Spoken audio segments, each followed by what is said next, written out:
Now, today I present to you a clear strategy that can help you to maximize your impact in this world and to affect your community. As I speak on the topic, if you want to impact the world, use what you have. So if you want to impact the world, start with what you've got and then put them to use. Now, the most important thing in life probably is not how big your potential is or what sort of talents you've got, what sort of giftings, how great it is or how great they are. But the most important thing is in you being able to put these to use, however big or small your giftings and your potentials are. Now, the problem that we've got though is that sometimes we want to wait until a point where everything is together, that you've got into a point of perfection or near perfection, where all the I's have been dotted and all the T's have been crossed, where literally you've got all your ducks in a row before we start. Looking at the analogy of ducks walk in a pattern that can be beautiful, both how they walk and how they fly. They fly in a coordinated pattern in rows. Now, what this does for the ducks is that it helps the parent ducks, the mother duck, to prevent any attacks and to protect the kids, the younger ones. So it can't be a pretty sight if you find them, for example, crossing the street. If we extend this to human beings, sometimes we fall for this temptation where we want all our ducks in a row before we shoot at the target. Now, there are games, for example, where you've got targets lined up, and it helps. It is nice if you can get to the point where you hit one target, it hits the other, and they all fall in turn. That is beautiful. But you do not always need to do that before you can talk about a win. Let me illustrate this with an example from the Bible, with what probably is the greatest miracle of all times. And I'm sure your guess is as good as mine. I'm referring to the point where Jesus fed the 5,000. And the Bible account shows that it was really more than 5,000. This was 5,000 men. So not counting women, not counting children. And all these were sat down. And after following Jesus, listening to Jesus for a long time, Jesus felt the need. He felt constrained to feed these people. And that was pretty much against the conventional wisdom at the time, because none of the disciples thought that this was a great idea. Some of them began to question, how are we going to get enough food to feed all these people? But I like the attitude of one of them. Now, Andrew, one of the disciples, was proactive. Now, he started looking around for what they had, not what they did not have. And he managed to find a young boy, a tiny boy's lunch, and it wasn't much. This guy's tiny lunch that he had brought for himself was all that Andrew had. Andrew brought this to Jesus, which is where I admire Andrew's effort and proactiveness. Jesus did not wait to do any big calculations to see how far the little boy's lunch was going to be able to go among such big a crowd. How much could one do, if you started to rationalize with 5 loaves and 2 fish? Jesus went on straight away to bless this, and then he started giving it out to the disciples. He didn't do any head count to see who was going to get what, but he started straight away, and he started with the action. After the crowd had eaten, and as the Bible account shows, 5,000 men at least, Everybody was full to the point where they started to throw away the food that was left. And Jesus was careful to ask the disciples to count what was left. And from the biblical account, they picked 12 baskets. So this is what happens if we don't calculate too much, but we go straight ahead and take the action that is required. Sometimes in life, we analyze too much, we calculate too much to the point where it paralyzes us, which has been referred to and described as analysis paralysis. So true, sometimes we face really difficult challenges and you can't help but think about them. But there are times where you need to literally forget about the challenges, ignore them, forget about what you don't have, and then to make use of what you've got. There is another biblical example, and this has to do with a master who was traveling and had 3 servants and gave unto each of them talents. Now the account that we read says that these servants were given talents according to their respective abilities. One of them was given 5, the second one was given 2, and the last one had 1. And these were given to their several abilities. Now, if you consider the respective abilities of these servants, it means that nobody had too much or too little. Now, the one who had 5 did what the master expected by going ahead, trading with them, and we read that he doubled the talents that the master gave him. So within the time that he was given the talents, he had managed to get 5 extra talents. Similarly, the one who had 2 was also conscientious in putting the 2 talents to work and also gained an extra 2. Now, the one who had just the 1 talent did what rationally sounded probably wise. He knew that the master cared for the talent, whether rightly or wrongly. He accused the master of being unjust, reaping where he didn't sow. So he wanted to play it safe. He went to hide the 1 talent that he got.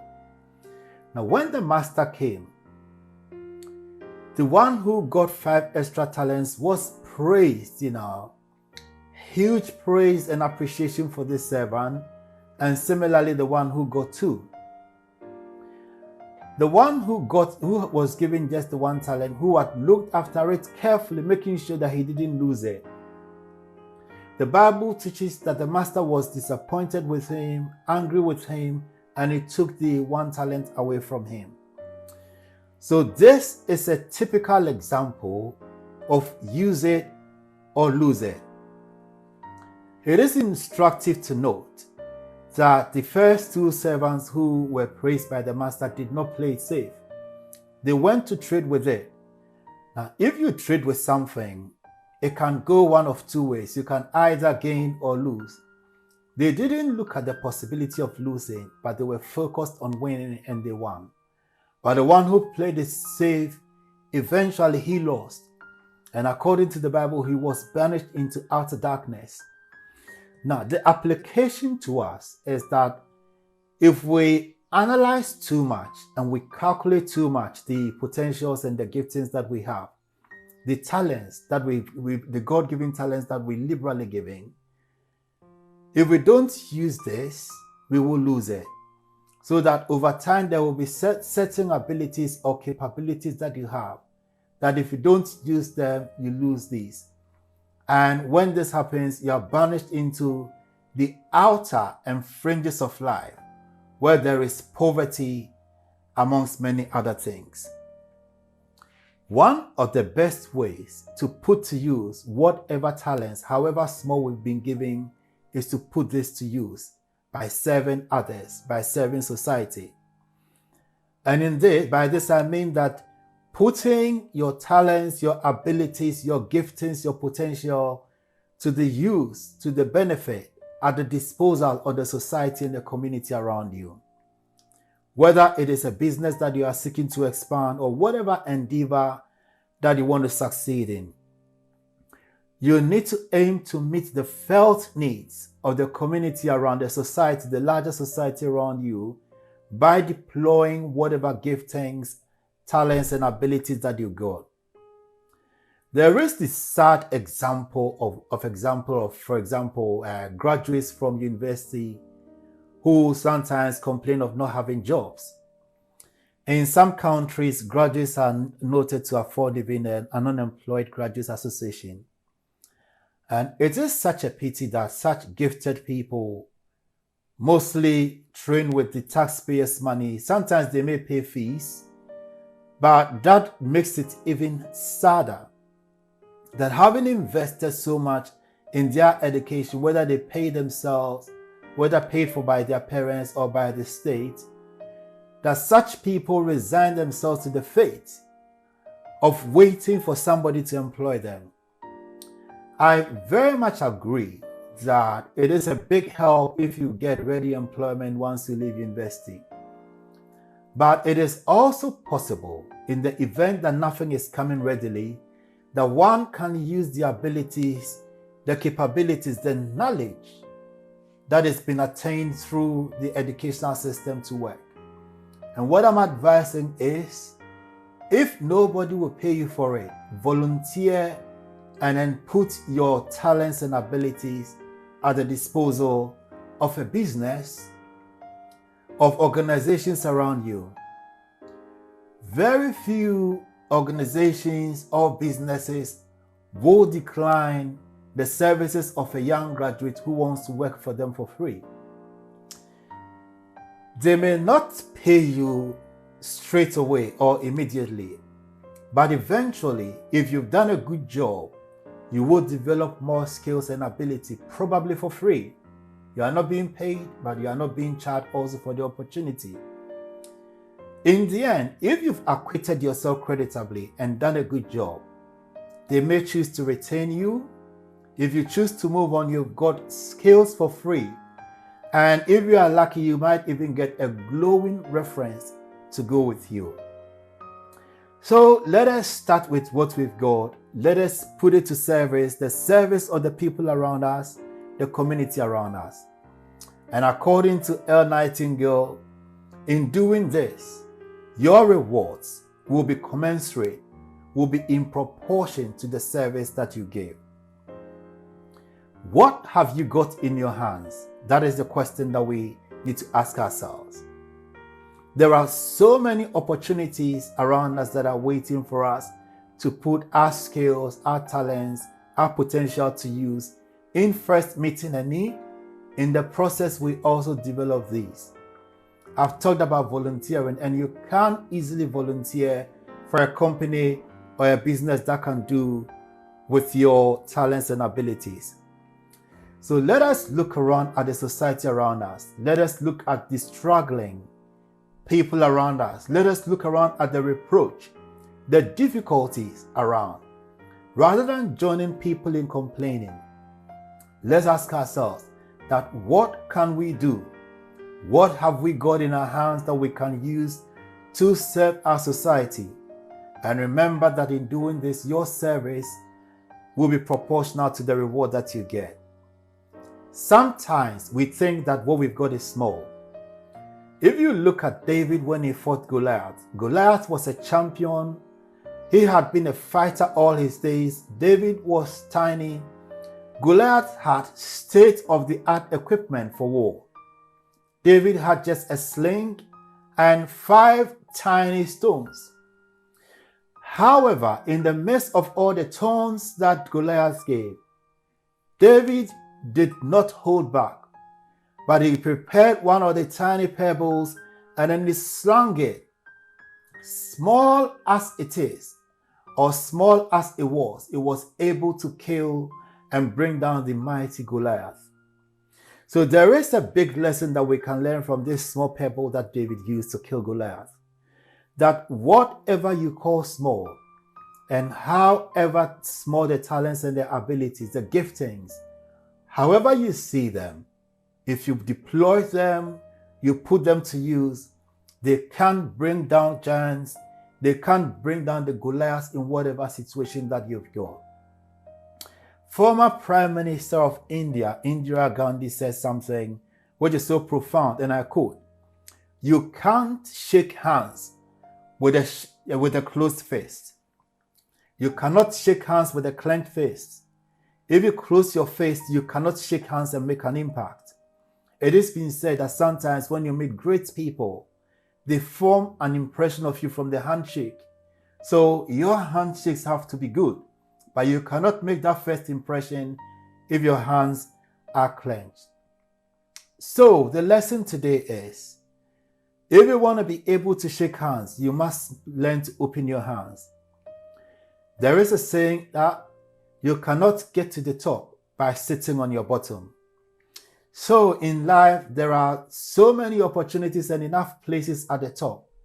There is enough room at the top if you will venture by getting off your bottom and then starting to climb up. So let us wake up now and start the journey to greatness. Do not despise the seemingly little opportunities to use the talents and the potentials that you've got. Start today with what you've got. Like the small boy who volunteered his lunch, which eventually fed more than 5,000. Like David, who by faith used the small pebble to bring down the almighty Goliath. Like the servant with 2 talents, who didn't consider it small, but invested it, gained an extra 2 and was praised big time by the master. Don't wait to become perfect before you start.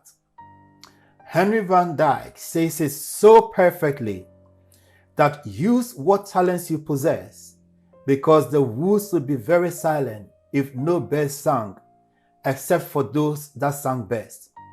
May God bless you today and increase you as you take action today and start to use whatever talents and giftings you've got. Thanks for watching. God bless you again.